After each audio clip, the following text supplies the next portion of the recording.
Hi everyone, welcome to good reviews channel. நாம இன்னைக்கு பார்க்க போறது ரேக்க சித்திரம் படத்தோட ரிவ்யூ தான் பார்க்க போறோம். இந்த படத்தோட கதை என்னன்னா, படத்தோட ஹீரோ ஆசிப் அலி போலீஸா இருக்காரு. ஒரு பிரச்சனை காரணமா அவரை வேலையில இருந்து இடைநீக்கம் பண்ணியிருக்காங்க. சஸ்பென்ஷன் முடிஞ்சு ஹீரோ வேலையில மறுபடியும் ஜாயின் பண்றாரு. அந்த சமயத்துல ரொம்ப வருஷத்துக்கு முன்கூட்டி ஒரு நபர் ஒரு கொலை பண்ணியிருக்காரு. அதை நினைச்சு இவ்வளவு வருஷங்களா குற்ற உணர்ச்சியில வாழ்ந்ததுனால பண்ணின கொலைய வெளிப்படுத்துற விதமா மொபைல்ல வீடியோ ஷூட் பண்ணி சில உண்மையை சொல்லிட்டு தற்கொலையும் பண்ணிக்கிறாரு. இதனால அவரோட தற்கொலையையும் அவர் சொன்ன கொலையையும் ஹீரோவான போலீஸ் விசாரணை பண்ண ஆரம்பிக்கிறாரு.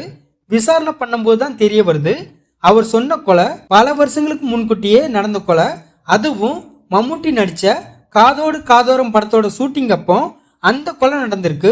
கொலை செய்யப்பட்ட நபர் ஒரு பொண்ணுன்னு ஹீரோவுக்கு தெரிய வருது.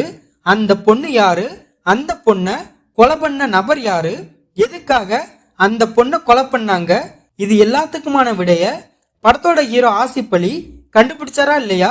இதுதான் இந்த படத்தோட கதை. இந்த படத்தோட பிளஸ், படத்தோட கதையில காதோடு காதோரம் படத்தோட கதையை லிங்க் பண்ணி சில சீனை எடுத்திருக்காங்க. அதெல்லாம் படத்துல ஹைலைட்டா இருக்கு. படத்தோட ஸ்கிரீன் பிளே ஸ்லோ அண்ட் ஸ்டடியா ரொம்ப நேர்த்தியா போகுது. படத்துல அனஸ்வரராஜன் யாரு, அவங்க எதுக்காக ஷூட்டிங் ஸ்பாட்டுக்கு போனாங்க, அவங்கள கொலை பண்ண நபர் யாரு, இதுக்கான மோட்டிவ் என்ன, இது எல்லாத்தையும் படத்தோட ஸ்கிரீன் பிளேல கொண்டு போன விதம் சிறப்பா இருக்கு. படத்தோட ஹீரோ ஆசிப் அலி எந்த கதாபாத்திரம் கொடுத்தாலும் கணக்கச்சிதமா செம சூப்பரா பண்ணுவாரு. அது மாதிரி இந்த படத்துலயும் போலீஸ் கதாபாத்திரத்துல அவரோட நடிப்பு தரமா இருக்கு.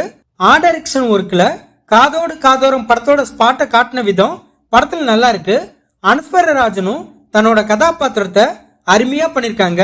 இதை தவிர படத்துல நடிச்ச எல்லாருமே தங்களோட கதாபாத்திரத்தை நீட்டா பண்ணிருக்காங்க.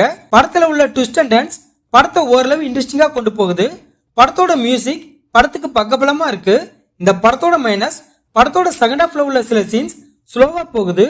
படத்தோட கிளைமேக்ஸ் எங்கேயோ தொடங்கி எங்கேயோ முடிஞ்ச மாதிரி இருக்கு. படத்தோட இன்வெஸ்டிகேஷன் போர்ஷனை இன்னுமே இன்ட்ரெஸ்டிங்கா கொண்டு போயிருக்கலாம். ஜோபின் இந்த படத்தை டைரக்ட் பண்ணிருக்காரு. இந்த படத்துல ஆசிப் அலி, அனஸ்வரராஜன், மனோஜ், சித்திக் இன்னும் பலர் இந்த படத்துல நடிச்சிருக்காங்க. மொத்தத்துல இந்த படத்தை பார்க்கலாமா கேட்டா, ஆவரேஜான மர்டர் மிஸ்ட்ரி மூவி பார்க்கணும்னு நினைக்கிறவங்க இந்த படத்தை பார்க்கலாம். இந்த வீடியோ பிடிச்சிருந்தா லைக் பண்ணுங்க, ஷேர் பண்ணுங்க, சப்ஸ்கிரைப் பண்ணி சப்போர்ட் பண்ணுங்க. Thanks for all.